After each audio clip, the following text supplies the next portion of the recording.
a nommé la réunion d'aujourd'hui Greenwashing, Green Talking, Green Acting. On a emprunté cette phrase à Laurent Fabius, qui l'a utilisée lors de la COP26 récemment à Glasgow. Vous savez que Laurent Fabius avait été le leader de la COP à Paris, et donc il s'est rendu rapidement à Glasgow.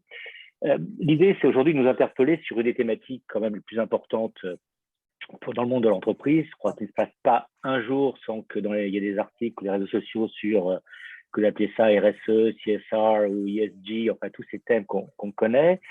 Et aujourd'hui, ce qu'on constate, c'est qu'il y a une montée en puissance très forte de toutes les parties prenantes, les stakeholders en anglais, que ce soit historiquement les gouvernements, que ce soit les ONG, les consommateurs, les collaborateurs, et puis depuis un temps plus récent, les investisseurs sur ces thèmes. Et ça, c'est un thème, on le voit, de très fédérateur.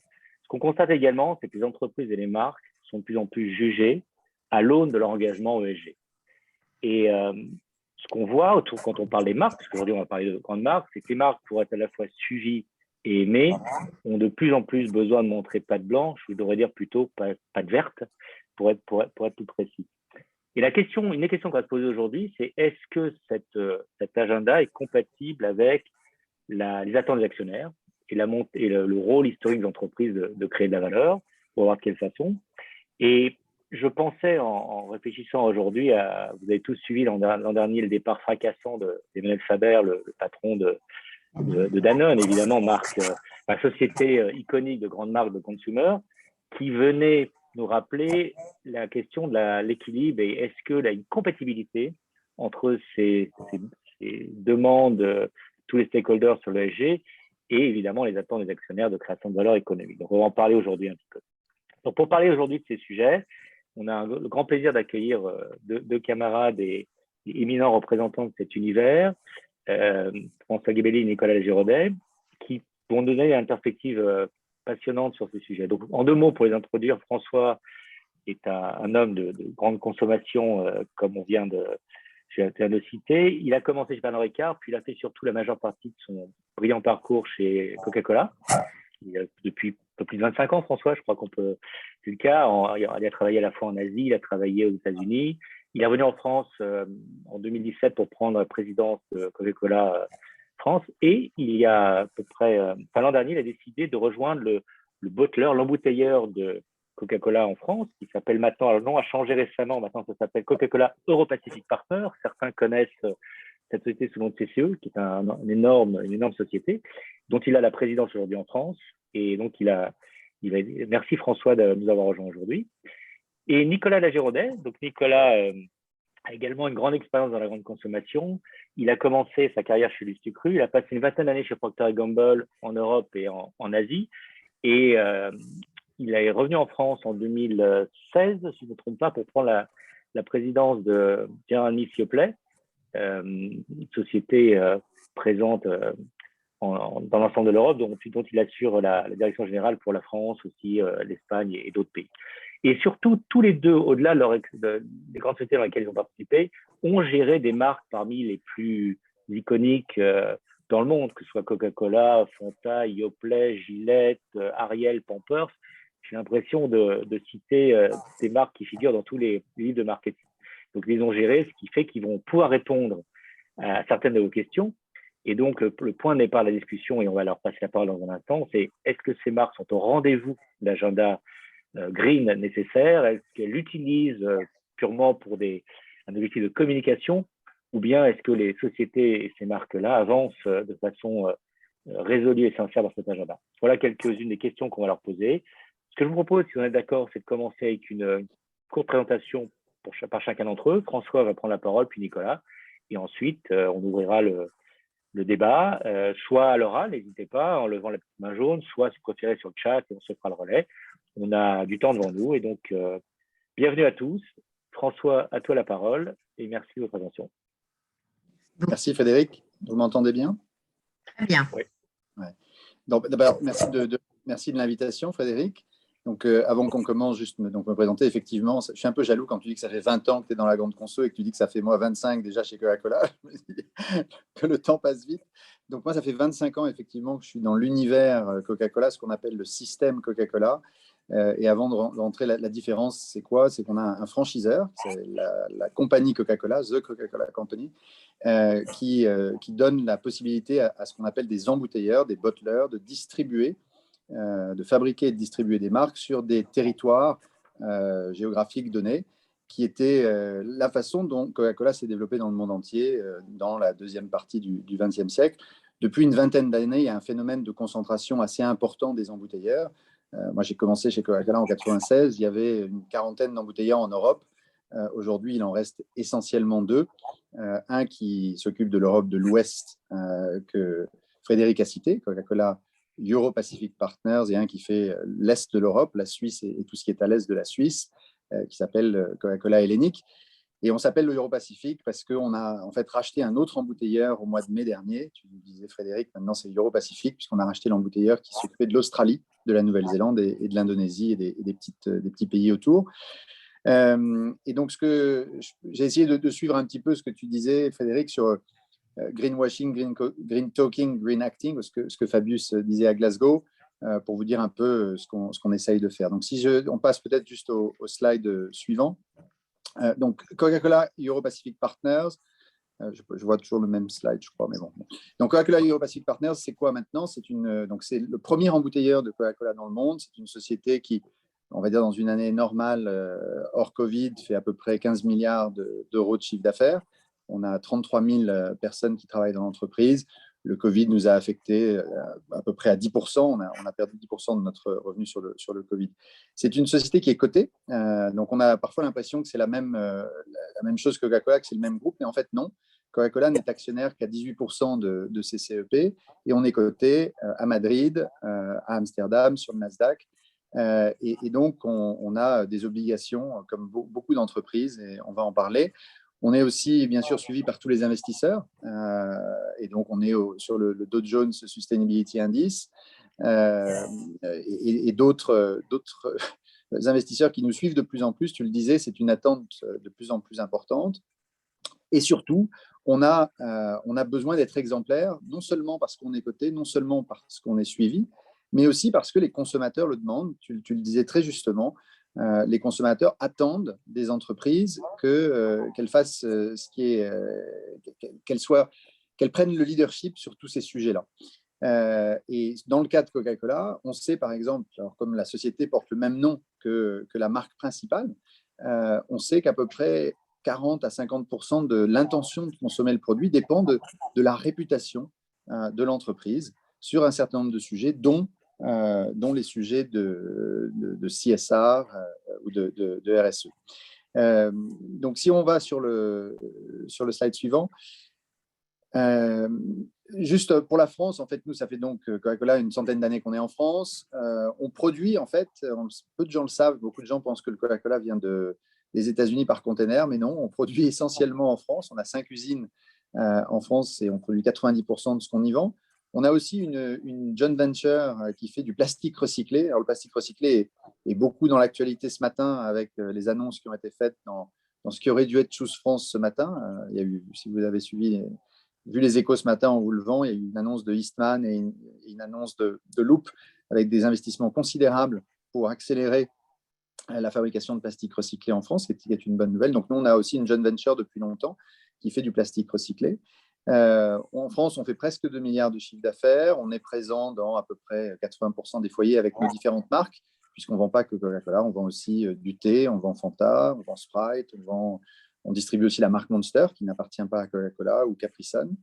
On a 2500 personnes en France et on sert à peu près 400 000 clients, dont les points de vente dont Frédéric s'occupe aujourd'hui. Et on a à peu près, donc on a 700 personnes qui vont chez nos clients régulièrement, que ce soit des clients de la grande consommation, de la grande distribution, ou les clients du hors domicile. Donc, qu'est-ce qu'on fait en termes d'engagement? Qu'est-ce qu'on a pris en termes d'engagement sur le sujet CSR? Et si on peut passer sur le sujet suivant. Il y a un peu plus d'un an, on a pris un engagement un peu en ligne avec ce qui avait été décidé à Paris de qu'est-ce qu'on peut faire pour réduire l'augmentation de la température sur Terre. On a pris un engagement d'être net zéro d'ici 2040. Alors, Pour arriver à net zéro 2040, on a commencé par quoi? On a commencé par se dire, c'est quoi aujourd'hui notre empreinte carbone? D'où est-ce qu'elle vient? Et comment est-ce qu'on va réduire? Et ça nous oblige à nous transformer complètement. Donc, on ne peut pas seulement en parler, mais il faut aussi qu'on fasse des choses. Donc, on a dit qu'on avait 2 engagements particuliers pour y arriver.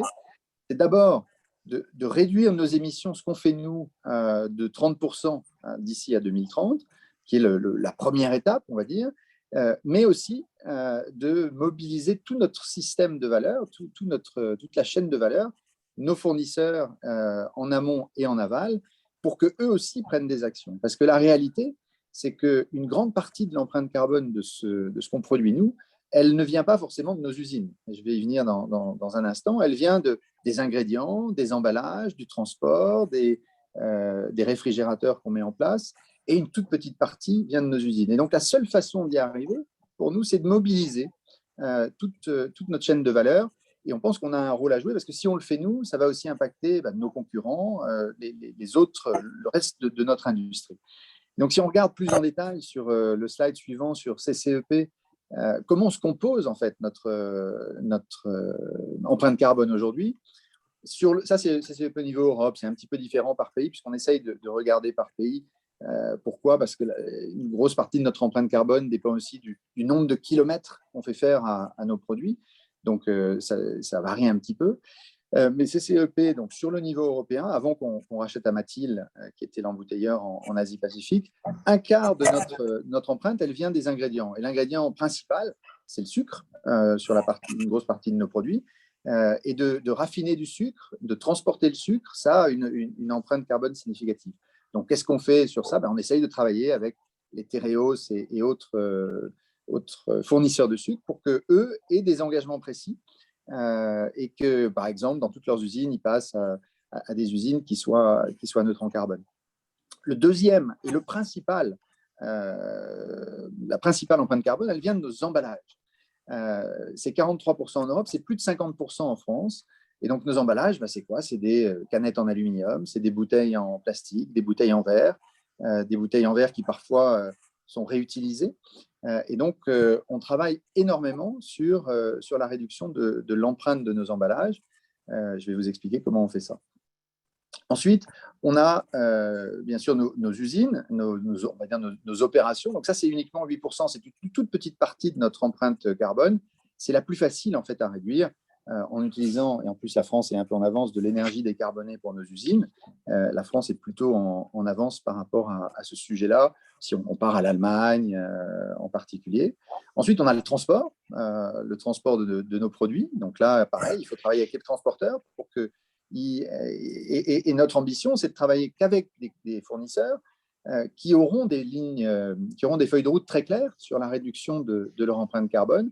Donc, on leur a demandé, on les a briefés il y a maintenant 1 an et demi, ils travaillent tous dessus, et on ne travaillera plus qu'avec des fournisseurs qui ont des ambitions très, très claires de réduction, et pas seulement des ambitions, mais aussi des résultats qui sont vérifiables, vérifiés, de réduction de leur empreinte carbone. Et le dernier élément, c'est nos équipements réfrigérés.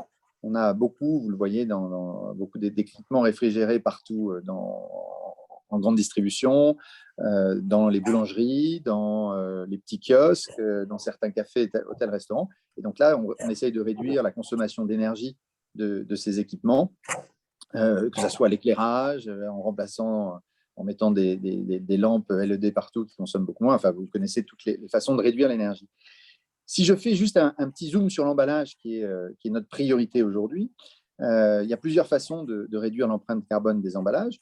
La première, c'est bien sûr de réduire le nombre d'emballages, donc en développant des solutions telles qu'elles existent aujourd'hui dans le type de restaurant que gère Frédéric, qui est ce qu'on appelle du bag-in-box, où les gens ne partent pas avec un emballage. On pourrait imaginer un jour que vous arrivez avec votre gourde chez Quick et que vous la remplissiez, et donc il n'y a pas besoin d'emballage. Ça, c'est une solution sur laquelle on travaille. On voit beaucoup se développer ce type de solution en entreprise, pour l'eau, par exemple, depuis quelques années, accéléré avec la loi AGEC.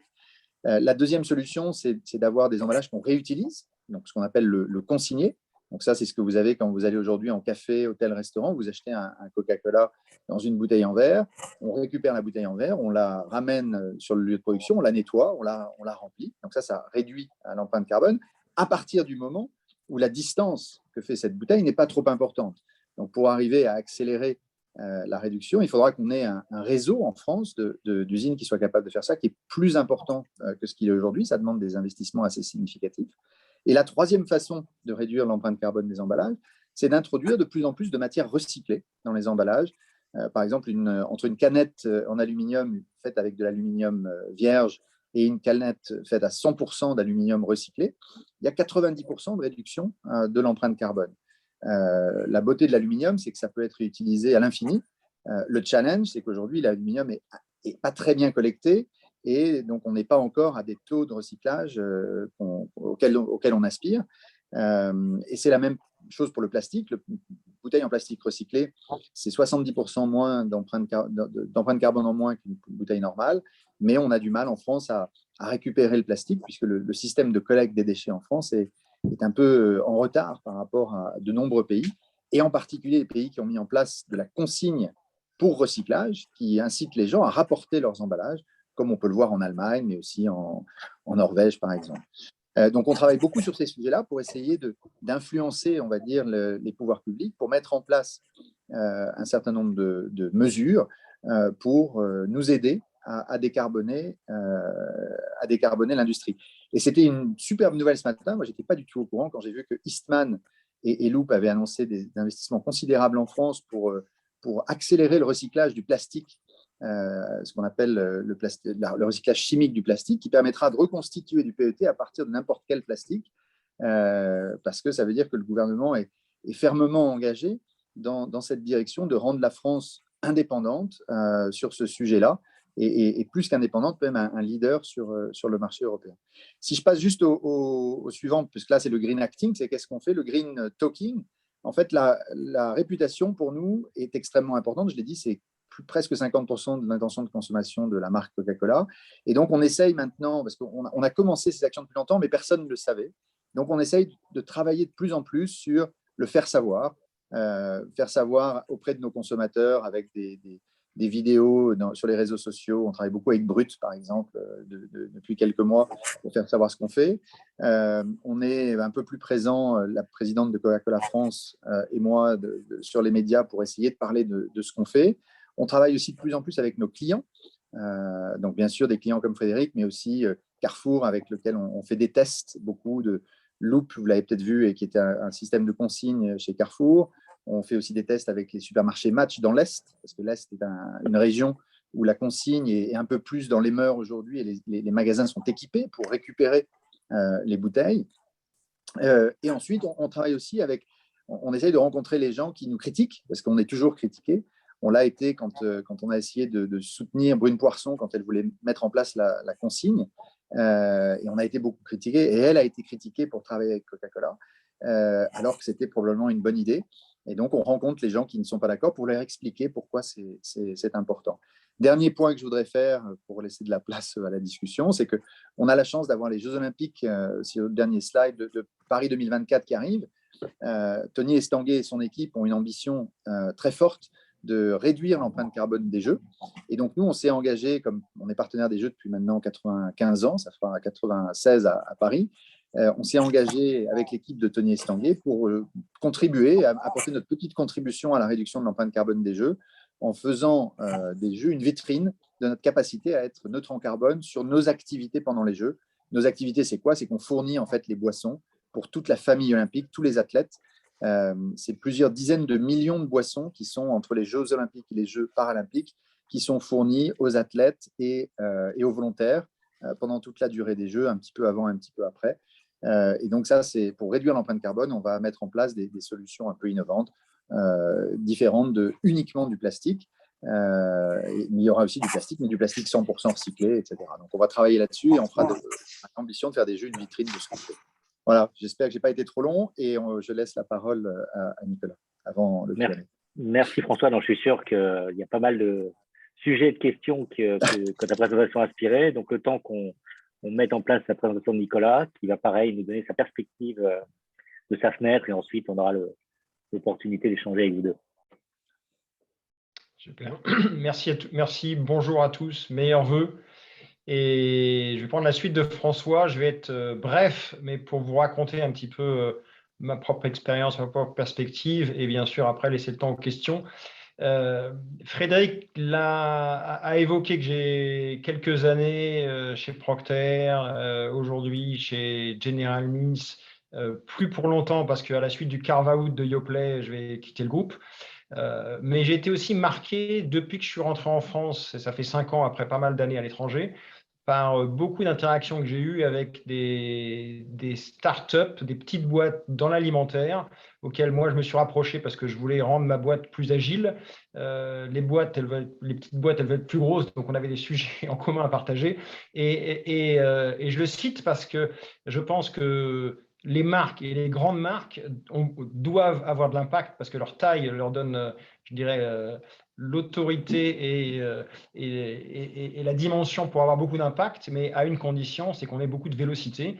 Et moi, j'ai aussi eu mon propre révolution copernicienne en rencontrant des petites boîtes qui étaient complètement axée et très forte sur tout ce qui est RSE et qui naissait, entre guillemets, bicorp par définition. Donc je pense que moi aussi, j'ai beaucoup appris des petites boîtes et peut-être que tout à l'heure, j'y ferai un peu référence. Mais avant de parler du reste, je vais commencer peut-être par parler par mon expérience actuelle chez General Mills et la slide suivante. General Mills, c'est d'abord et avant tout une boîte d'alimentaire qui est au départ américaine, qui est dans les céréales. Ça a plus de 150 ans et c'est des minotis au départ, donc une présence aux États-Unis très forte, et un prisme et un tropisme américain. Et je vais revenir là-dessus et la différence avec l'Europe et la France. Et déjà, la raison d'être de General Mills, avant, c'était Making Food People Love. Et depuis 2-3 ans, ça a été revu, amendé. Il y a un mot qui a changé, mais maintenant, c'est Making Food the World Loves.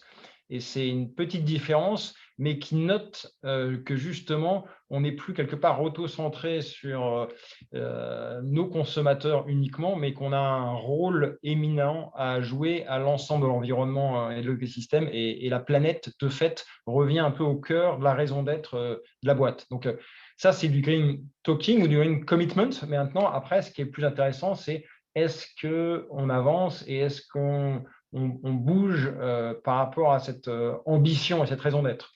Et si, là encore, je prends le prisme américain, la FDA, la Food and Drug Administration, donne un peu des paramètres de ce que sont les bons ingrédients, quelles seraient les bonnes façons de manger. Gardez en tête qu'aux US, il y a vraiment un sujet de malbouffe, c'est un peu crûment dit, mais en fait de surpoids et de régime alimentaire à corriger. Alors, pas seulement avec ce qu'on ingère, mais le fait d'être actif et ainsi de suite. Mais il y a des guidance qui sont donnés. Et aujourd'hui, les boîtes américaines se positionnent en disant quels sont les portefeuilles dans les marques et les produits que je vends, comment ça se positionne par rapport aux recommandations de la FDA. Et aujourd'hui, l'équivalent en Europe, ça pourrait être le Nutri-Score. Les US sont un petit peu moins développés et je pense que c'est un peu moins engageant que le Nutri-Score. Je vais revenir un peu sur l'importance du Nutri-Score en Europe. Mais un des moyens de paramétrer ça, c'est qu'aujourd'hui, 43%, donc presque 50% des produits vendus aux US sont déjà compliant pour General Mills dans ce que recommande la FDA dans les années à venir. Et ce chiffre-là était à 20% il y a 2-3 ans. Donc, en fait, ce qu'on voit, c'est qu'on reformule les produits, on diminue la liste d'ingrédients, on devient plus sain et tout en gardant du goût parce qu'effectivement, tout ce qui touche à l'alimentaire, il y a une notion fondamentale de plaisir qu'il ne faut absolument pas perdre de vue. La deuxième chose que je voulais dire, c'est qu'il y a un prisme européen et France où General Mills aux US, et si je prends des tierces parties en disant est-ce que vous, dans votre univers alimentaire, vous êtes bon? La réponse factuelle, c'est qu'aux US, General Mills, c'est plutôt top of the league. On prend cette même performance et on la projette en Europe et en France, on est middle of the pack. Donc ça, c'est intéressant parce que ça prouve, en tout cas, c'est ma perspective, c'est que la barre est placée plus haut en Europe et particulièrement en France. l'environnement législatif est plus contraignant, les consommateurs sont encore plus exigeants, les Français ont un rapport à l'alimentation qui est très particulier, et ce qui fait la grande réputation de la gastronomie française. Mais au-delà de la gastronomie, c'est effectivement les Français, et on l'a vu avec le confinement et le Covid, où confinés à la maison, on fait la cuisine, on parle, et il y a un aspect à la fois social et c'est assez impressionnant de voir que tout ce qui touche à l'environnement de l'alimentation fait beaucoup d'audience médias en général, parce que deux Français se rencontrent et une fois sur deux, ils parlent non pas politique, mais cuisine. Donc, cette implication et cet engagement, il se traduit aussi par un niveau d'exigence qui est encore plus fort au niveau des marques. Et aux États-Unis, General Mills est top of the league, j'ai dit, mais aujourd'hui en Europe, si on se compare avec des gens, et tu l'as cité Frédéric, des Danone, des gens qui sont historiquement français et qui ont présence internationale, il faut qu'on fasse plus et mieux. Et donc, c'est intéressant parce que moi qui étais patron notamment de la filiale française, j'avais un rôle d'ambassadeur au sein de la maison mère pour dire vous ne vous reposez pas sur vos lauriers, il faut faire plus et mieux.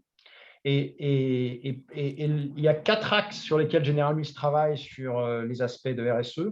Il y a l'alimentation, food. Je vais parler de tout ce qui touche à la planète. Ça, c'est la slide suivante. Et tout ce qui touche à la planète et l'impact qu'on a sur notre Terre, il y a beaucoup d'objectifs. Je ne vais pas les détailler tous.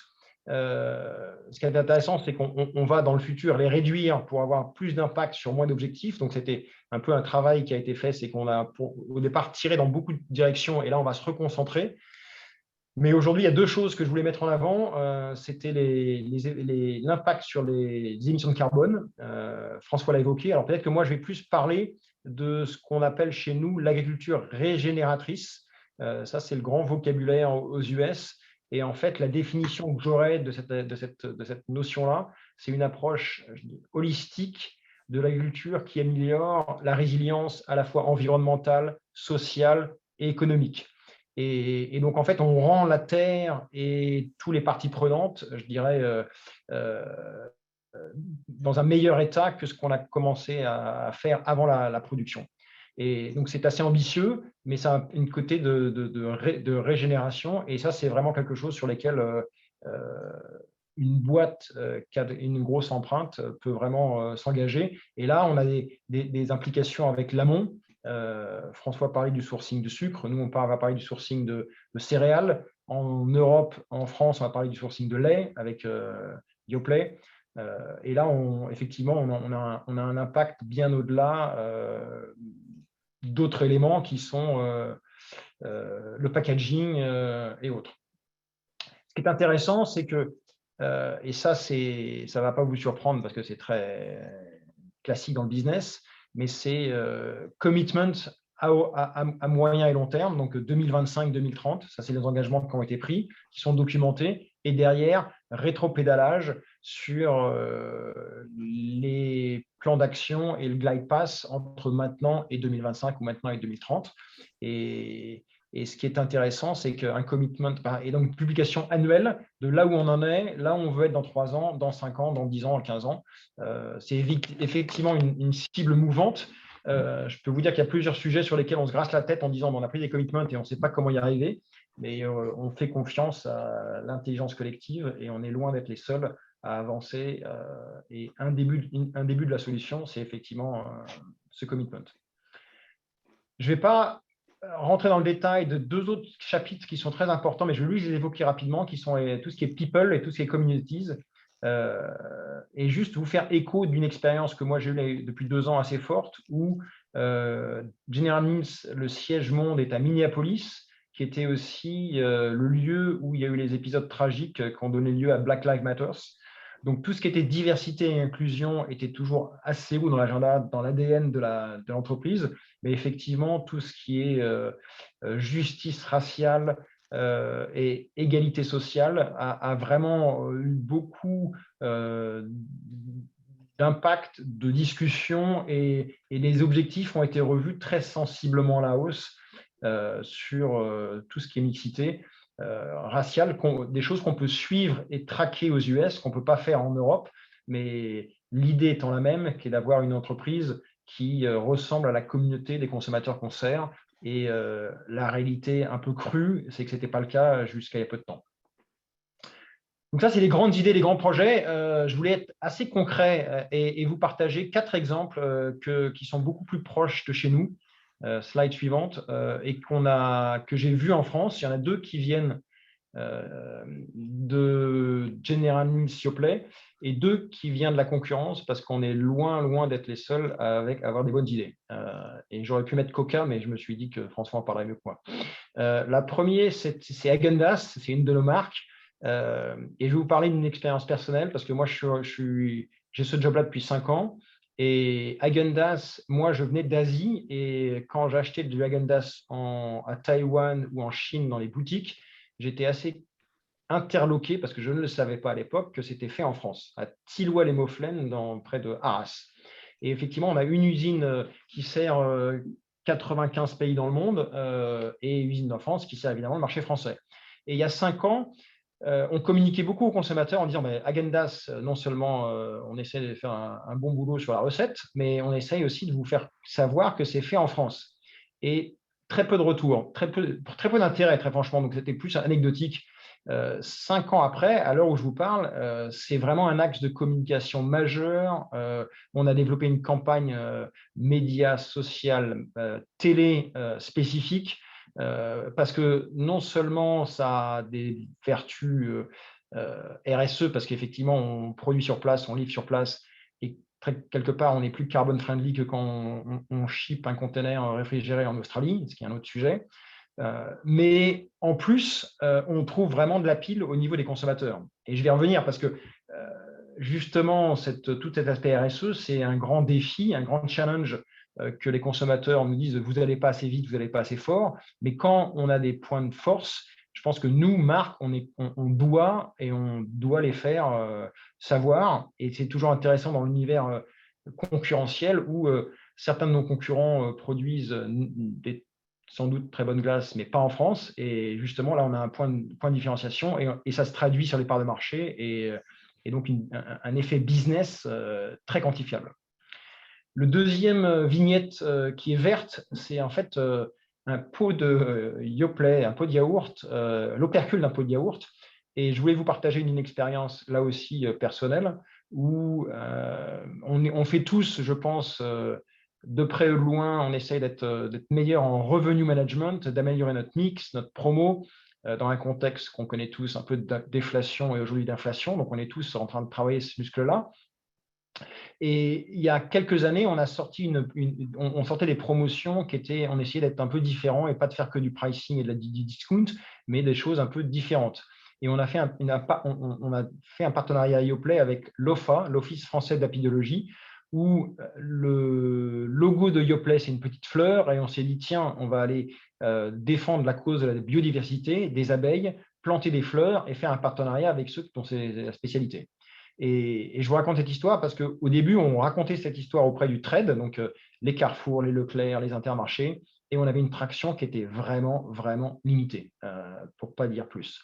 Et depuis 2 ans, là encore, je pense, poussé par les consommateurs, mais les distributeurs sont vraiment, et je dois leur rendre sur ce coup-là crédit, très moteurs. Et maintenant, pas à chaque fois, mais on a 2-3 événements dans l'année où on a des promotions qui, je dirais, RSE friendly. On explique ça, on fait venir des apiculteurs en magasin, on occupe la zone centrale et on a un retour sur investissement qui devient très intéressant.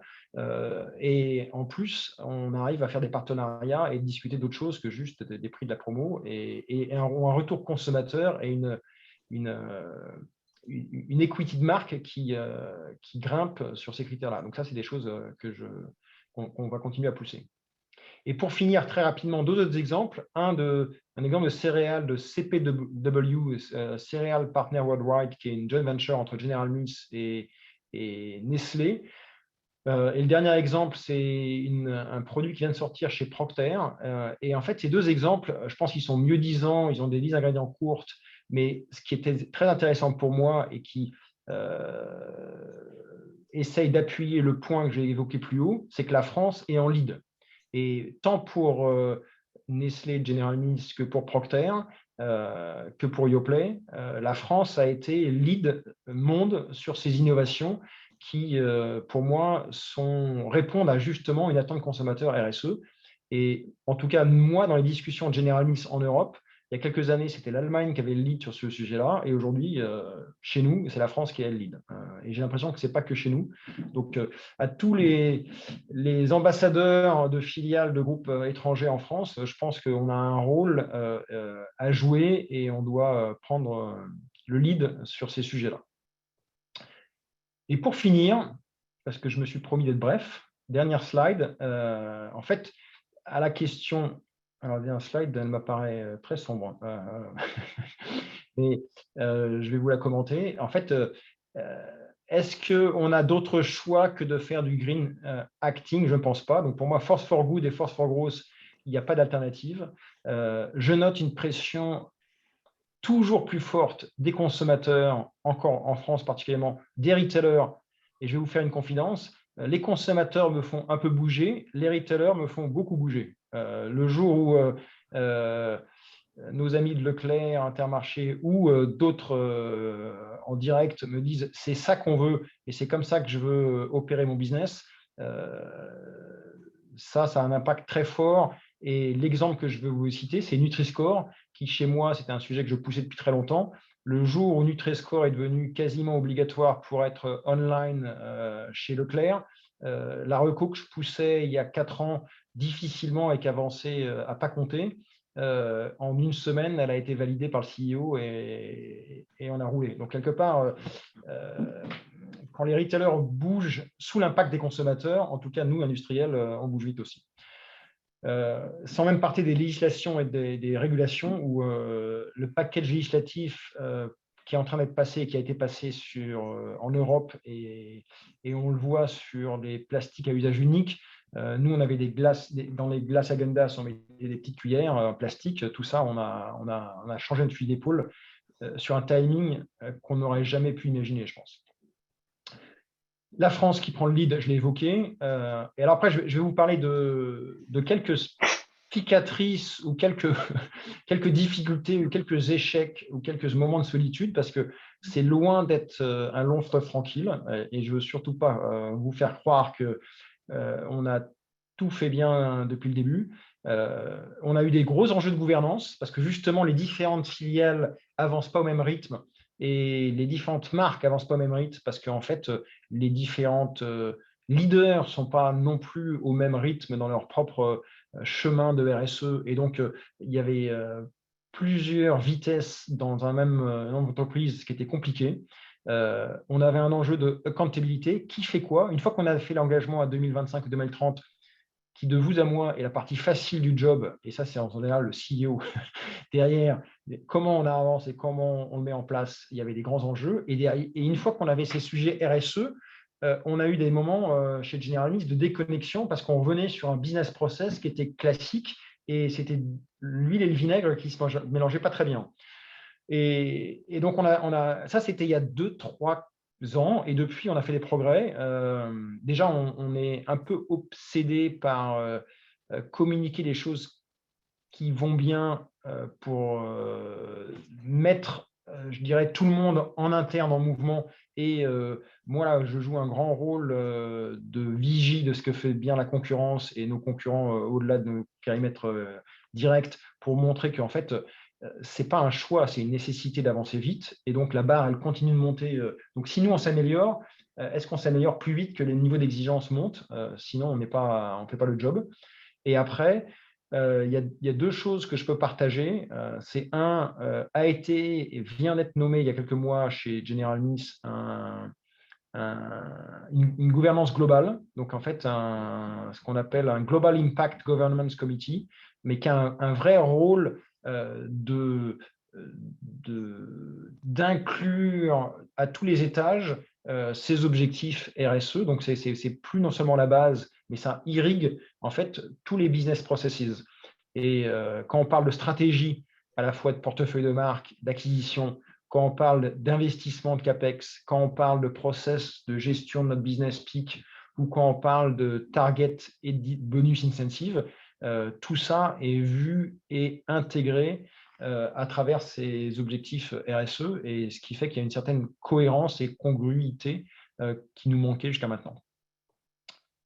Voilà ce que je voulais partager avant de laisser la parole aux questions-réponses. Merci beaucoup, Nicolas. Merci à tous les deux. Je pense qu'il y a beaucoup de sujets sur lesquels vous avez donné un éclairage, et merci d'avoir partagé vos expériences et aussi vos échecs, parce qu'on sait que ça aurait été un peu illusoire de ne parler que de réussite.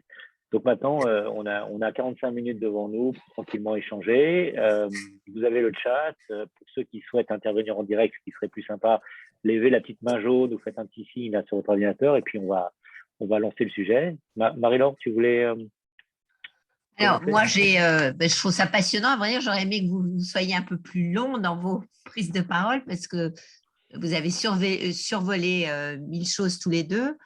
Alors, je ne sais pas, je vais commencer peut-être avec François. Ce que j'ai compris, François, c'est qu'évidemment, il y avait entre l'intention déclarée de Coca et puis finalement le rôle que jouent tous les autres, que ce soit vos fournisseurs, suppliers et tous les gens au-dessus et en dessous, c'est eux qui évidemment ont une partie importante aussi de progrès à faire. Et comment est-ce que vous réussissez justement à les amener petit à petit? C'est intéressant d'entendre Nicolas dire que, par exemple, quand Leclerc disait de toute façon Nutri-Score ou rien d'autre, à ce moment-là, évidemment, tout le monde bouge. Est-ce que vous, par exemple, François, vous avez des moyens de pression pour faire avancer toute votre chaîne avec vous? Oui, on a des moyens de pression parce qu'on a les fournisseurs ont envie de travailler avec nous. Donc, ça fait partie un peu des cahiers des charges maintenant. Et donc, on leur donne un petit peu de temps pour s'adapter. Mais tous les fournisseurs ont envie, on achète quand même beaucoup, que ce soit en amont ou en aval pour distribuer nos produits. Les moyens de pression, c'est aussi la réglementation. La loi AGEC qui est passée en 2020 fait aussi bouger les choses avec des ambitions assez claires à l'horizon 2030-2040. Mais la réglementation a aussi un double effet, c'est que comme ça bouge beaucoup et que ça change souvent, c'est un petit peu compliqué pour nos maisons mères de comprendre un peu ce qui se passe en France. Donc, c'est un peu à double tranchant, la réglementation. C'est intéressant de voir l'annonce de ce matin, moi, m'a réjoui, parce qu'on me dit, on accueille 2 sociétés qui veulent fabriquer du plastique recyclé et des quantités considérables, puisqu'on parle de 250 000 tonnes, je crois, en total, entre Eastman et Loop, de plastique recyclé, avec des projets qui vont voir le jour en 2025. Or, aujourd'hui, la France a prévu d'interdire le plastique à usage unique en 2040, sans dissocier le plastique à usage unique et le plastique recyclé. Donc, il y a des choses qui vont être intéressantes à voir dans les mois et les années à venir, puisqu'il y a des injonctions contradictoires en fait, qui rendent les choses un petit peu compliquées, et puis des injonctions contradictoires entre l'Europe et la France parfois. La France veut toujours aller un peu plus loin, on est un petit peu plus royaliste que le roi. Donc la pression, elle se fait parce qu'on donne des cahiers des charges assez précis. Et on voit les choses bouger, c'est-à-dire qu'on voit que tous nos fournisseurs ont envie aussi d'aller, mais ils ont besoin qu'on les pousse un petit peu. Je suis sûr que Frédéric, quand il va nous voir, va dire moi j'aimerais ceci, cela, et donc on va travailler. Lui, il va nous mettre un peu de pression, mais nous, on va aussi mettre un peu de pression sur nos partenaires. Gentiment, parce qu'on a tous envie de faire la même chose. Ce qu'on a essayé de faire, je vais vous donner un exemple, c'est on a fédéré par exemple l'ensemble de l'industrie des boissons. Donc on travaille beaucoup avec Nestlé, Danone, Pepsi, Suntory, les brasseurs, sur ce sujet de la collecte. Parce qu'on a tous le même problème, en fait. Et donc, notre rôle, c'est de fédérer un peu toute l'industrie pour qu'on parle tous d'une même voix et qu'on arrive ensemble, alors sans entendre sur des choses qui soient anti-compétitives, mais qu'on arrive tous ensemble, ça fait plus de poids. Et c'est vrai qu'on veut tous la même chose, qui est réduire l'empreinte carbone de notre industrie. Il faut trouver ce sujet un peu commun va réunir tout le monde. Nicolas était longtemps à l'ANIA, qui est l'association des industries agroalimentaires, où on n'avait pas trouvé jusqu'à maintenant un peu un point commun.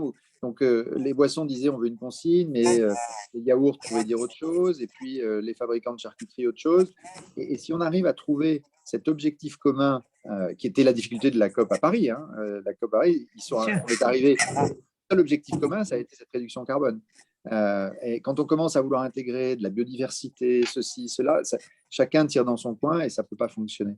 Je pense que toutes les grandes marques ont un rôle à jouer pour tirer leur chaîne de valeur dans le bon sens. Je ne sais pas si ça répond vraiment à votre question, mais… Si, tout à fait, tout à fait. C'est compliqué. Une question de Laurence qui va rebondir sur ce que tu viens de dire, François, et je la poserai d'abord peut-être à Nicolas. C'est est-ce que tout ce que vous faites, vous êtes des RSE, permettent quand même à la fin de gagner du business et des parts de marché? Alors, j'adore cette question parce que je ne suis pas un utopiste, je ne suis pas un activiste, je suis un businessman. Et je pense que nous, c'est oui. C'est oui. Déjà, les parts de marché, il y a plein de paramètres. Donc, si vous faites un super job en RSE et vous n'avez pas le bon prix, pas le bon produit, ça ne va pas marcher. Donc, on est bien d'accord. Donc, il n'y a que deux paramètres qu'il faut faire. Mais je dirais, toutes choses égales par ailleurs, quand vous bougez le curseur RSE plus haut, on voit les critères bouger au niveau conso comparativement à vos concurrents sur la préférence de la marque, et on voit effectivement votre equity qui augmente. Et très concrètement, nous, on a fait notre meilleure saison à Gundas la fois où on a communiqué sur le local avec un tweak un peu RSE qu'on n'avait jamais fait avant. Sur l'opération de Yoplait que j'ai citée, qui a été un vrai succès, et on a vu traduire ça dans les chiffres. Donc, je dirais, il y a quelques bons exemples. Il y a quelques flops aussi où est-ce que c'était mal expliqué, mal communiqué? Donc, je dirais, on n'a pas la recette sur tout, mais on voit que le curseur tendanciellement augmente. La semaine dernière, je parlais à mon homologue qui est le patron de CPW, donc les céréales, et il me disait qu'en 2 ans, ils ont passé toutes leurs céréales enfants en Nutri-Score A ou B, ce qui n'était pas le cas, et qu'ils avaient au global gagné des parts de marché. Donc, et je lui ai posé cette même question, est-ce que tu peux l'attribuer exactement à cette Nutri-Score AB et localement RSE? Il dit, sans doute, toujours difficile de corréler du 1 pour 1, mais je pense qu'il y a une corrélation très forte sur le chiffre d'affaires. Après, je voudrais juste ajouter une deuxième remarque. Un des enjeux sur lesquels je pense qu'il faut vraiment se challenger aussi, c'est est-ce que c'est une part de marché profitable? Parce qu'il y a certains paramètres sur le packaging, sur mieux sourcer, c'est des fois mieux rémunéré, et donc il y a un enjeu de modèle économique. Donc je pense que je suis très confiant sur politique RSE, gain de part de marché, gain de top line. Là où il faut un réglage fin, c'est effectivement gain de part de marché profitable. Et quand on a trouvé cette formule-là, elle est très pérenne parce que le système est vertueux. Toi, tu veux que je rebondisse là-dessus, Frédéric? Oui, tu rebondisses. Et puis en particulier, je rajouterai un petit dimension pour revenir sur l'aspect économique, c'est tout l'aspect augmentation des coûts liés aux normes environnementales. Comment aussi tu absorbes ça? Parce que vous êtes quand même sur des industries qui brassent du volume. Ouais. Alors, nous, de notre côté, on ne regarde pas forcément ça en part de marché à court terme. C'est vraiment un engagement. Nicolas a parlé de beaucoup d'autres sujets de RSE, que ce soit la nutrition, que ce soit la diversité dans l'entreprise, etc.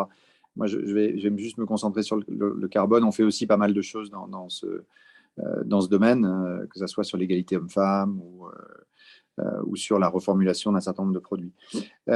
Par contre, on a maintenant dans nos objectifs chiffrés cette réduction de carbone dont je parlais. C'est-à-dire qu'aujourd'hui, pour les 200 managers, tous les comités de direction des pays et des fonctions chez CCEP, quand on a fait cette annonce d'ambition net carbone à 2040, net zéro à 2040, on a inclus 15% des bonus à long terme qui sont liés à l'atteinte de ces objectifs, qui sont audités par l'initiative Science Based Target. Et donc, on est mesuré là-dessus. Il faut qu'on arrive à réduire le carbone, et chaque pays a ses objectifs en fonction de la situation de départ. Et d'ailleurs, le board récemment posé la question, est-ce que 15% c'est suffisant? Donc c'est un objectif très clair, très, très chiffré de réduction de l'empreinte carbone, sans avoir 50 objectifs, mais en tout cas celui-là il est très très clair.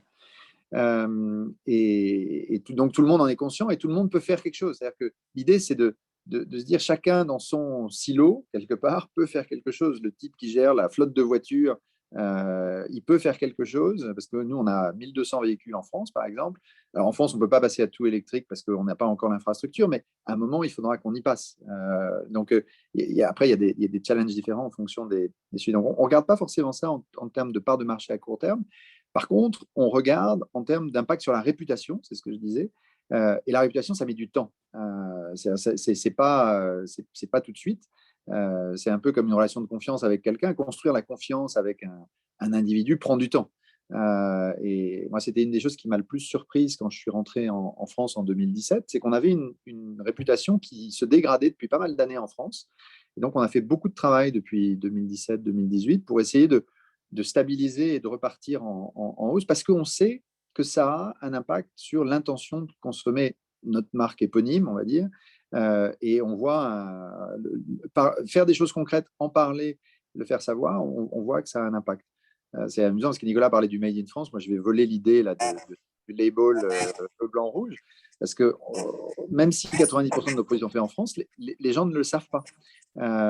Et donc, on travaille beaucoup là-dessus. Et moi, je suis à chaque fois surpris du peu de gens qui savent qu'on a 5 usines en France, qu'on emploie 2500 personnes, que nos produits font que 250 km de là où ils sont produits, là où ils sont consommés. Et c'est le même cas partout en Europe. Donc, on ne regarde pas forcément ça à court terme, mais bien sûr, il faut que ça fonctionne. Tu parlais de l'équation économique. Un des gros challenges en France, pour toute l'industrie de la grande consommation, c'est la capacité à prendre du prix avec les distributeurs, qui sont extrêmement concentrés, et qu'ils acceptent que ces coûts de cette transition environnementale soient au final payés dans le prix des produits. Pour nous, c'est 1 centime, 2 centimes sur une bouteille ou sur une canette. C'est assez faible. Personne ne va s'arrêter de consommer parce que la canette passe de 52 centimes à 53 centimes. Mais c'est ce qu'il faut pour pouvoir financer cette transition environnementale. Et on a beaucoup de mal en France, et c'est le seul pays, curieusement, où, par exemple, les marques de grande consommation sont en déflation depuis 8 ans. Et on est sur des produits comparables au même prix qu'en 2008 ou 2009, ce qui est pas tenable dans le temps. Et donc, toutes les filiales françaises des groupes de la grande consommation sont, de façon générale, moins profitables que nos voisins belges, hollandais, espagnols, etc. Et ça, c'est un problème sur le long terme de l'attractivité de la France, qui va être intéressant cette année, puisqu'on est en pleine négociation en ce moment, et que dans 8 semaines, la messe sera dite. Et ça reste compliqué aujourd'hui. Merci. N'hésitez pas à prendre aussi la parole directement ou à lever la main au-delà du chat. Est-ce qu'il y a des questions que l'un d'entre vous souhaiterait poser directement à l'oral?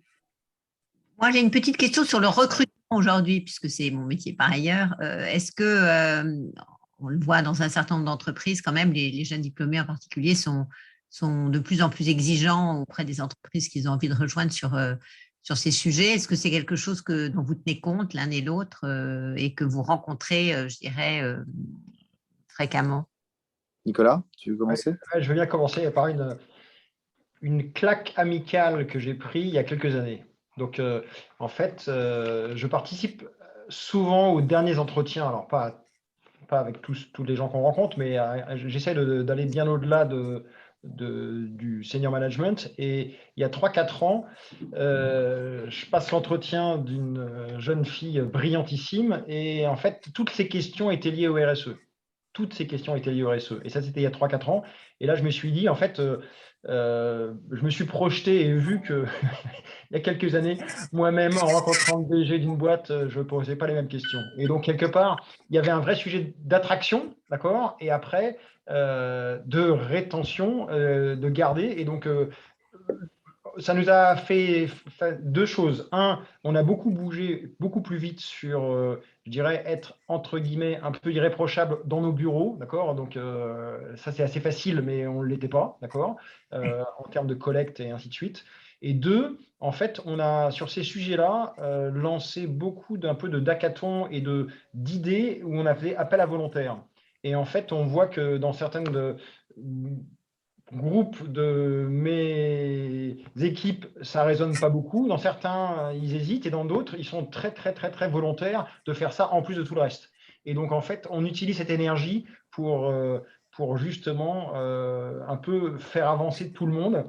Et en fait, cette jeune, je veux pas être trop caricatural, mais souvent, j'observe que la plus jeune génération, si vous n'avancez pas sur cet agenda-là,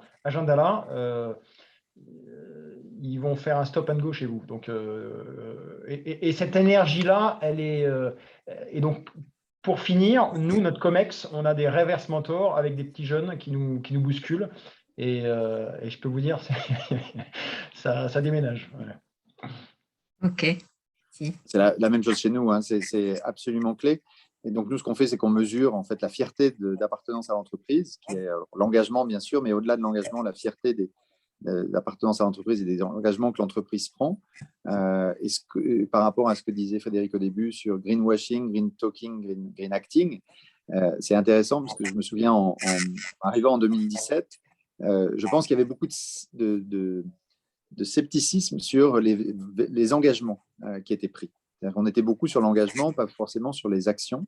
Et curieusement, le Covid en fait, a accéléré l'engagement des employés parce qu'ils ont vu que malgré les difficultés économiques apportées par le Covid, hein, puisque nous, on a à peu près 30% de notre business qui a été affecté par le Covid, tout ce qui est café, hôtel, restaurant, parc de loisirs, cinéma, gare, enfin, je vous en passe, c'est les meilleurs. Malgré ces difficultés, en fait, les investissements de l'entreprise dans tout ce qui est transition environnementale ont accéléré. Alors que probablement, il y a 10 ans, ça aurait été les premiers investissements qui auraient été coupés. Et donc, du coup, on a par exemple, nous, on a licencié personne, on a mis personne en chômage partiel pendant le Covid, on a demandé aux gens d'être un peu plus agiles. Donc, les gens qui visitaient les cafés, on leur a demandé d'aller visiter les grandes surfaces pour essayer de garder tout le monde. Ça a fait bondir le score de fierté pour ce que faisait l'entreprise de façon assez considérable. Et donc maintenant, on utilise, en fait, on a développé un programme d'ambassadeurs qu'on appelle même un programme d'activistes, où nos employés en fait défendent et se font le relais de tous les engagements qu'on prend. Et on a vu un bond de, je sais pas, je crois que c'est 700-800% de posts faits par les employés volontairement sur ce qu'on fait. Parce qu'ils sont maintenant convaincus que c'est vrai. Il n'y a pas la petite voix à la machine à café qui dit oui, bon, ils nous disent ça, mais en fait, il ne va rien se passer. Et ça, je pense que c'est très, très fort. Et on voit qu'il y a en fait, les départs qu'on a aujourd'hui, ce n'est pas des départs liés à ça, c'est des changements de vie, qui est pour moi le prochain sujet. Hein. C'est des trentenaires ou 35 ans, jeunes enfants, qui se disent bah, en fait, j'en peux plus de vivre à Paris, je vais aller vivre à Nantes, etc., à Vannes, je ne sais où.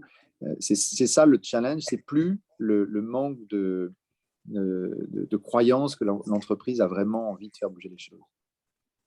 Alors là, Bruno qui a une question et ensuite Père, là je vois il y a deux mains qui ont été levées. Bruno, si tu veux commencer. Oui, merci beaucoup. Merci à François et Nicolas. On ne t'entend pas très bien, Bruno. Je ne sais pas si… Ouais, ça marche pas bien? Non. J'ai enlevé le Bluetooth peut-être.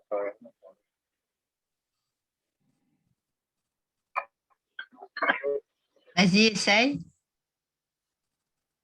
Bah non, là, mieux là. Oui. On entend ta voix. Tu es figé à l'image. On entend ta voix. Bon. Ok. Ah, beaucoup mieux là. Rien. Voilà, tu peux poser ta question, je pense. Allô, oui. Ouais, je crois que c'est bon. Ça doit être mieux là. Oui, beaucoup mieux, oui. Je suis désolé, hein, c'était les oreillettes. Donc, merci à François et Nicolas. Je vais faire rapide. François, tu as dit dans ta présentation, tu as parlé du PET parce que moi, je m'occupe de boîtes qui sont dans le plastique recyclé.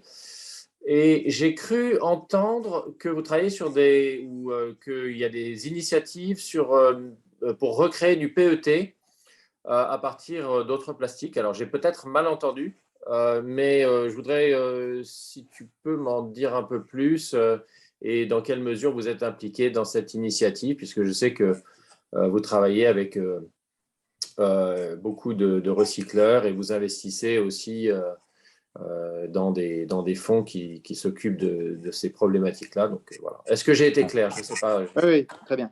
Ouais, En merci fait, beaucoup. le recyclage, c'est une industrie qui évolue, tu dis dedans, qui évolue très très vite. Donc nous, on est rentré il y a pas mal de temps déjà dans le recyclage mécanique, donc qui demande pour recycler, mais en gros, on broie le plastique et on recrée des paillettes, on les nettoie, etc., et on les réutilise. Et donc on a fait une joint venture avec Plastipack. Donc on a une usine qui est la plus grosse usine de recyclage mécanique en France à Beaune. Où on récupère en fait le plastique qu'on réinjecte dans notre PET pour nos bouteilles, mais on réinjecte à peu près 25 à 30% en fonction des formats de plastique recyclé, parce que pour faire des bouteilles à 100% en plastique recyclé, il faut du plastique recyclé de qualité alimentaire, puisqu'on n'est pas au contact de cosmétiques ou de détergents, on est au contact de produits que les gens ingèrent. Et aujourd'hui, en France, on ne sait pas faire du plastique 100% recyclé pour l'alimentaire. Donc, quand on a des produits aujourd'hui 100% recyclés en alimentaire, on est obligé d'aller les acheter ailleurs, en Hollande le plus souvent, ou dans les pays nordiques, qui eux ont des systèmes de collecte, donc de collecte des plastiques beaucoup plus performants que le nôtre. La poubelle jaune n'étant pas un système très performant. Ce dont je parlais, c'est les annonces qui ont été faites ce matin, en fait, qui étaient une belle surprise.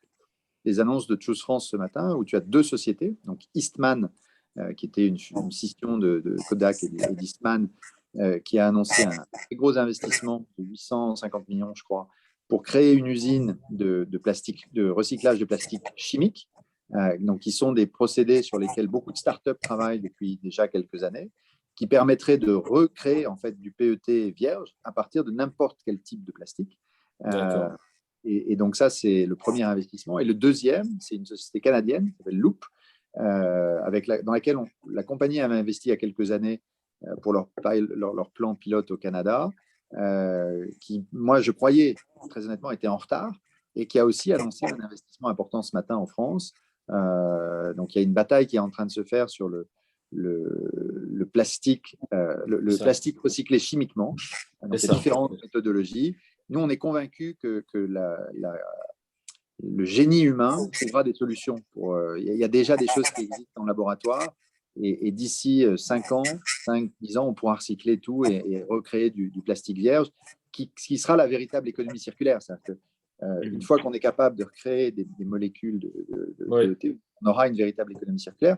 Mais ça veut dire aussi que sur le plan réglementaire, il faudra qu'on différencie le plastique à usage unique, qui serait plutôt du plastique issu de pétrole, et le plastique issu de matières recyclées, ce que la réglementation française ne prévoit pas aujourd'hui. Donc on travaille tous là-dessus, Evian, Danone, Pepsi, nous, Miralier, Caline, etc. Donc c'est ça que je mentionnais. Mais il y a un très grand article dans les Échos que je n'ai pas lu encore en l'état, j'ai vu que les titres passaient, et c'était une bonne surprise, parce qu'on ne dépendra plus de l'étranger pour nos achats. Oui, parce que la collecte, c'est vraiment la supply, c'est vraiment le point bloquant.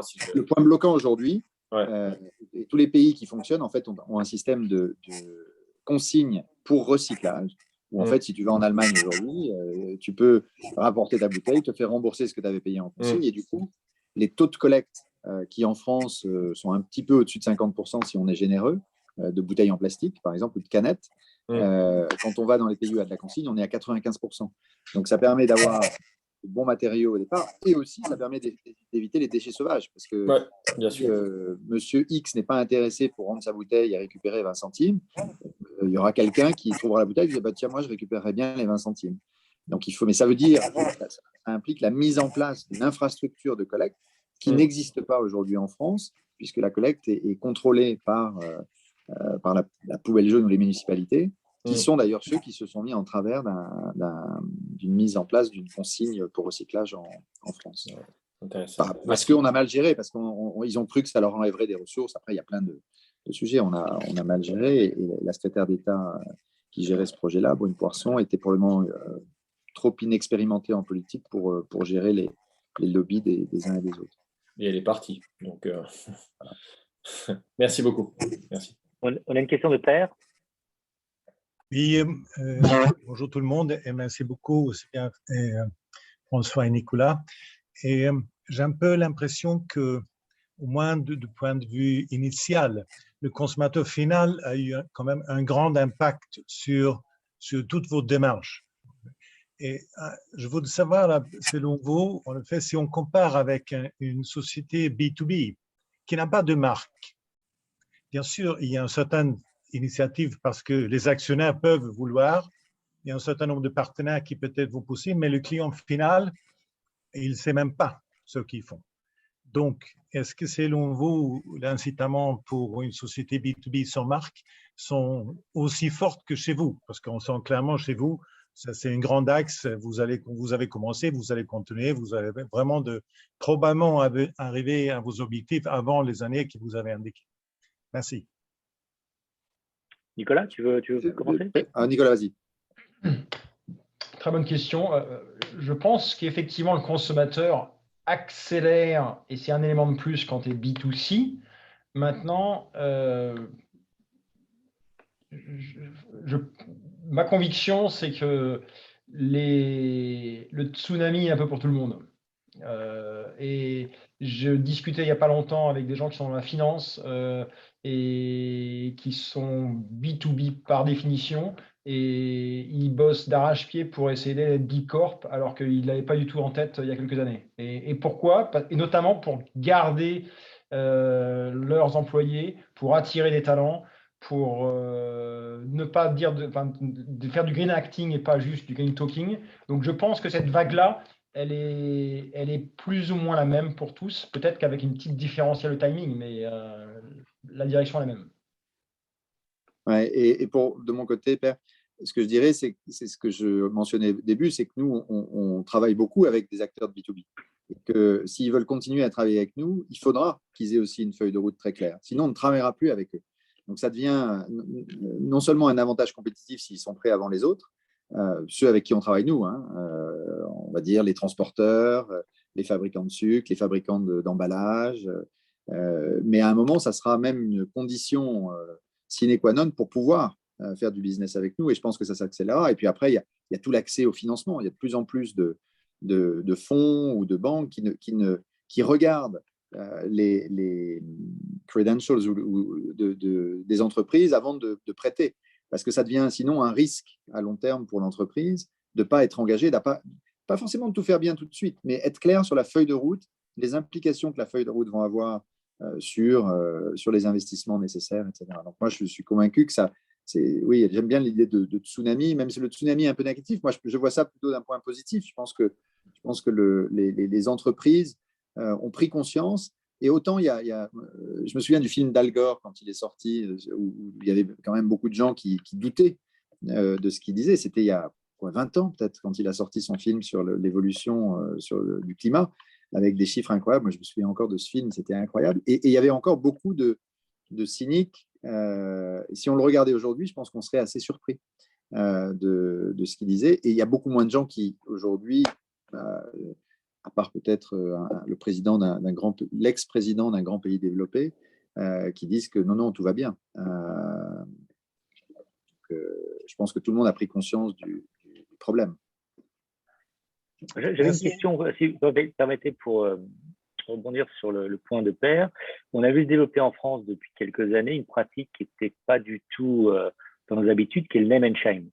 Donc, name and shame, c'est très anglo-saxon, c'est je me donne des objectifs et puis je vais dire précisément les bons élèves et les mauvais élèves. C'est surtout le gouvernement de Macron qui a mis ça en place. Tu as cité tout à l'heure Brune Poisson, on a aussi Chiappa, enfin, ils ont différents domaines. Et évidemment, name and shame, ce qui est intéressant, c'est quand on aime des gens, des marques connues. Comment vous voyez ça tous les deux? C'est quoi votre ressenti sur cette démarche de plus en plus utilisée?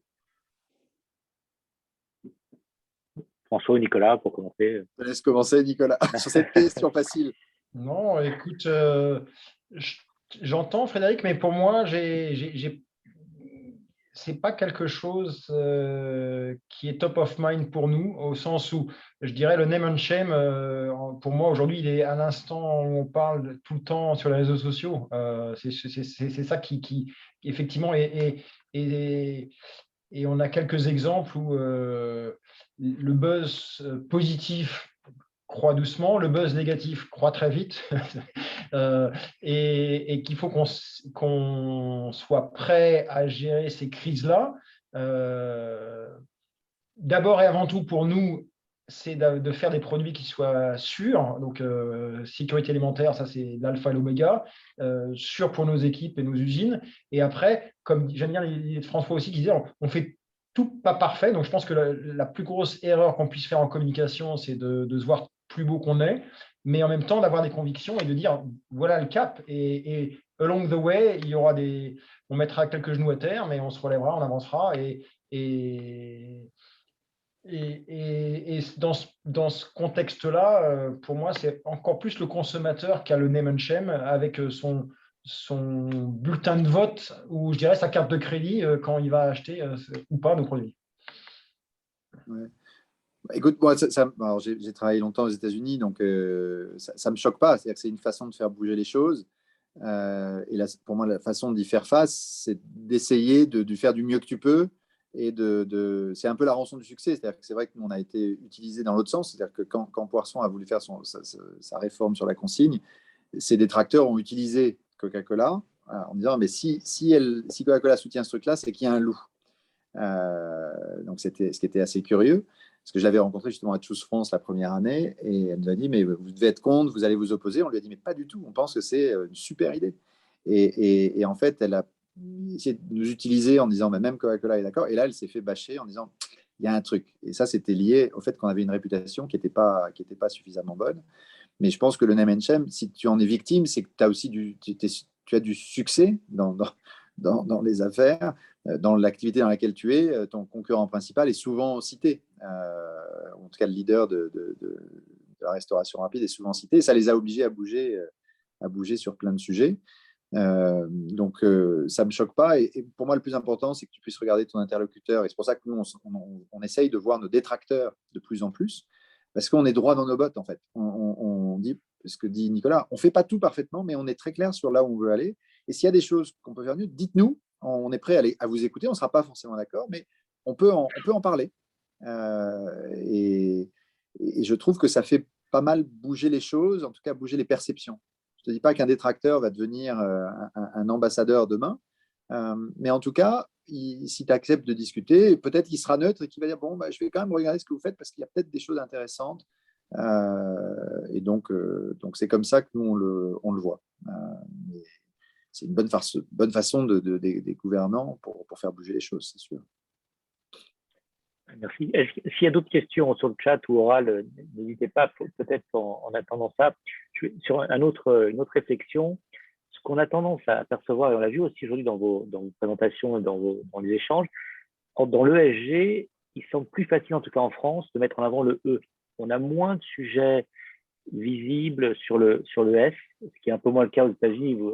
Mais comment vous appréhendez-vous toutes ces questions S quand on parlait de sociétal, de social, quand on parlait de diversité, d'inclusion, ces sujets? Il semblerait qu'on ait moins de marge de manœuvre en France, peut-être en partie légale, mais comment vous abordez ça et comment vous poussez cet agenda peut-être au même niveau? Alors, je sais que Nicolas a cité le côté people, mais au-delà du recrutement et au-delà du développement des individus, comment vous appréhendez cette dimension sociétale? Oui, François. Écoute, pour moi, Nicolas le disait tout à l'heure, il y a une difficulté en France, en tout cas si tu prends les salariés, par exemple, c'est qu'il y a plein de choses qu'on ne peut pas mesurer par rapport aux États-Unis, par exemple. Donc, tu peux mesurer la diversité de genre, mais en gros, c'est la seule chose que tu peux mesurer. Donc, nous, le gouvernement a lancé cet index diversité. Par exemple, on est à 99 sur 100. On n'est pas à 100% parce qu'on a dans une catégorie de la population des hommes qui sont moins bien payés que les femmes. Donc, on n'est pas à 100%. Donc, on va travailler dessus. Donc, tu as cet index-là et ils sont en train d'essayer de travailler. Donc, Moreno est en train d'essayer de travailler sur un index qui soit plus large que la diversité aux femmes, qui est l'index diversité. Et on a été pris dans les 10 entreprises qui vont piloter l'index. Donc, il y a un test qui est fait avec Ipsos, des sondages qui sont faits dans les entreprises avec Ipsos en ce moment d'ailleurs, pour essayer de mesurer la diversité au-delà du genre, que ce soit l'origine sociale, que ce soit le handicap, que ce soit les différences d'âge. Et donc, on travaille avec elles là-dessus. Et en fait, les salariés, même les préférences sexuelles, et les salariés, en fait, réagissent de façon assez diverse. tu as des gens qui trouvent qu'on pose des questions qui sont trop intimes pour pouvoir y répondre. Et donc, on a un taux de réponse en fait, qui est assez faible, qui est de 35 à 40% pour l'instant. J'avais les chiffres la semaine dernière. Mais ça permettra d'avoir une idée, pas tellement sur les chiffres, mais est-ce que les gens se sentent bien et se sentent accueillis tels qu'ils sont. La façon dont on essaye de le tourner, nous, c'est viens comme tu es, et c'est ce qu'on essaye de pousser. Mais il y a cette limite pour moi en France de mesure, en fait, parce que tu fais bouger les choses que tu mesures. Alors, on a été très bon, je pense, en France. Macron et son gouvernement ont pas mal poussé. Quand tu prends l'Assemblée, on s'est quand même énormément diversifié en termes de genre. Les conseils d'administration, il y a maintenant une loi sur les comités de direction et même un peu en dessous. Donc les choses bougent pas mal sur ce sujet-là, mais sur le reste, on est encore un peu en retrait parce qu'on n'arrive pas à mesurer. En fait, on n'a pas trouvé de solution pour mesurer. Et puis après, tu as toute l'intégration, l'inclusion sociale, on va dire. Comment est-ce qu'on aide les jeunes à accéder à l'emploi? Et les choses bougent un petit peu. Je trouve que de fédérer toutes les opportunités pour les jeunes sous ce chapeau de un jeune, une solution, qui sont accessibles en fait par tout le monde, je trouve est intéressant. Parce qu'au moins, on peut trouver l'information à un endroit. Tout ce qui a été fait sur l'apprentissage, moi, je trouve ça vraiment intéressant. J'étais en Suisse avant de revenir en France. L'apprentissage, c'est pas un problème d'arriver à la vie professionnelle par l'apprentissage. Et tu peux revenir après sur une voie générale si tu le décides. En France, c'était un peu, si tu fais de l'apprentissage, c'est quand même, tu as raté ta vie, quoi. Et je pense que les réformes qui ont été faites ont montré, et on n'a jamais eu autant d'apprentis en France, et il faudrait qu'il y en ait 3 fois plus. Ça nous permettrait de remplir les jobs qui sont disponibles dans notre industrie, chez les bouchers, chez les charpentiers, il y a plein de métiers où l'apprentissage est idéal. Et on a une université aujourd'hui qui forme quand même des gens qui savent rien faire dans beaucoup de filières. Je suis un peu provocatif en disant ça, mais on a quand même beaucoup de filières de l'université qui ne te forment pas à un métier où il y a des jobs disponibles aujourd'hui. Et donc ça, il faudra que ça change. Et j'espère que ce sera une des priorités du ou de la présidente qu'on aura dans 3 mois. Nicolas? Non, pas grand-chose à rajouter. Effectivement, je pense que on parle souvent de tout ce qui est environnement plus, mais accéléré par le Covid, je pense, où les employés disent moi je veux qu'on me donne qu'on me fasse confiance, qu'on me donne de la liberté et je veux être la meilleure version de moi-même. Il y a une notion de lieu où est-ce que je travaille, mais il y a une notion aussi de enlevez-moi tous les biais autour de moi. Et donc, il y avait effectivement un sujet qui était homme-femme, qui est chez Coca-Cola, qui est chez General Mills, plus un sujet. Moi, j'ai 70% de mon COMEX qui est féminin, donc j'ai presque un sujet inverse. Mais après, il y a un vrai sujet de mixité sociale, où on se rend compte qu'on recrute quand même beaucoup dans l'Ouest parisien plutôt que dans l'Est parisien, si je caricature. On recrute ceux qui nous ressemblent quand même pas mal. Donc là, il y a un enjeu. Vu du prisme US, c'était Black Lives Matter. Donc nous, il faut qu'on l'interne. Donc on ne peut pas le traquer comme François l'a dit, mais surtout, nous, notre problématique, elle est différente, mais c'est plus mixité sociale. Et derrière, je trouvais le bon curseur avec beaucoup d'autonomie, beaucoup de confiance et beaucoup d'engagement. Et je rebondirais presque avec, et ça c'est une question qu'on a, mais François l'a évoqué, avec en fait certains enjeux qui sont plus des choix de vie sur lesquels nous, entreprises, ça c'est le prochain moment, un peu le moment de solitude, parce qu'on avance sur RSE, on avance sur le social, on avance sur la mixité, mais en fait, ils disent, ouais, vous avancez sur des bons sujets, mais en fait, moi j'ai une question encore plus en amont. Et ça, on cherche tous, on tâtonne tous un peu là-dessus, et il n'y aura pas qu'une réponse, mais je pense que c'est un enjeu sur lequel nous, entreprises, il faut qu'on ait presque un sujet ou une projection presque, j'allais dire, politique et assez large pour qu'on puisse continuer à être attractif sur des talents qui se posent ce type de questions. Marie-Laure, on arrive à la fin de notre temps imparti. Est-ce que tu veux conclure ou peut-être poser une dernière question? On ne t'entend pas, Marie-Laure. Voilà. Non, c'est passionnant parce que je trouve qu'on met le doigt et on aimerait tellement entendre plus de choses. J'ai une petite question. Il se trouve que j'ai recruté là très récemment une directrice du RSE pour une grande marque de cosmétiques. En cosmétiques, ils sont très actifs maintenant, comme ils le sont dans la mode aussi, qui est une industrie très polluante, on le sait. Donc et souvent, par exemple, l'enjeu sur ce recrutement, c'est de trouver des gens qui soient avant tout des gens qui vont être extrêmement pédagogues en interne aussi pour savoir mobiliser les équipes internes sur des projets transverses, sur du mode projet qui ne sont pas toujours, je dirais, les entreprises ne sont pas toujours habituées. On imagine que dans les vôtres, si quand même, parce que compte tenu de leur taille, c'est indispensable. Mais souvent, et par exemple, LVMH, Kering ont fait ça, ont des directeurs RSE qui sont très visibles, des vrais porte-parole, des ambassadeurs. Ça doit venir aussi de tout en haut, parce que si ce n'est pas porté par un président, ça ne redescend pas. Comment est-ce que vous le voyez de ce point de vue-là? Chez vous, comment est-ce que c'est fait? Est-ce qu'il y a quelqu'un qui porte ce discours? Alors, chez nous, c'est porté effectivement par le président et je dirais les responsables des affaires publiques et de la communication qu'on a et à la compagnie, donc le propriétaire des marques, et chez l'embouteilleur, avec des rôles un peu différents. La compagnie est plus sur la partie nutrition, recettes, etc. L'embouteilleur est plus sur la partie empreinte carbone, puisque c'est nous qui avons l'empreinte carbone. Mais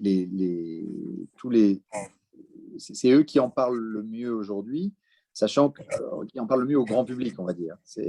En tout cas, c'est ce qu'on attend de nous, d'en parler plus, au grand public ou aux décideurs. Et après, on a maintenant les responsables de la supply et du procurement qui sont aussi les porte-parole vis-à-vis de tout l'écosystème fournisseur.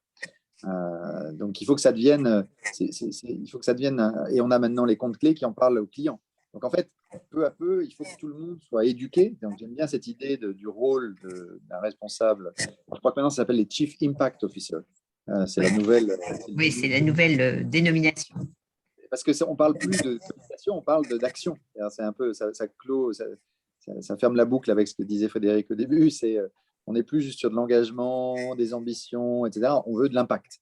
Et donc, je pense que les responsables, enfin les personnes qui ont, on va dire, la responsabilité de faire bouger l'agenda, on va leur demander d'avoir de l'impact. Et d'ailleurs, on le voit maintenant que c'est intégré dans un certain nombre d'objectifs chiffrés, mesurés par des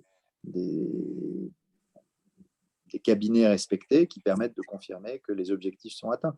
Et donc, on va demander à ces personnes-là d'avoir plus d'impact peut-être qu'il y a 15 ans. Je ne sais pas si ça répond aussi à la question. Si, bien sûr. Merci beaucoup François, merci Nicolas. Là, on arrive à 10 heures, donc c'est l'occasion de remercier tous les participants. Bien sûr, nos deux intervenantes ont, je pense, été complets et transparents. Même si le sujet oui, comme l'a dit Sophie dans son commentaire, elle dit merci pour ce partage d'expérience sincère, et je trouve que c'est un joli mot, sincère, parce que vous avez été effectivement extrêmement transparent, c'est précieux d'entendre ce type d'expérience. Merci à vous de l'invitation et puis peut-être à bientôt. Bonne semaine Merci à tous. beaucoup. Et puis surtout, encore une fois, on fera un petit post pour faire savoir que, voilà, que cette discussion a été enregistrée et qu'elle peut être réécoutée par tous ceux qui n'étaient pas là. Hein. Merci beaucoup. Merci Frédéric. Merci infiniment. Bye bye. À bientôt. Merci bien. Au revoir.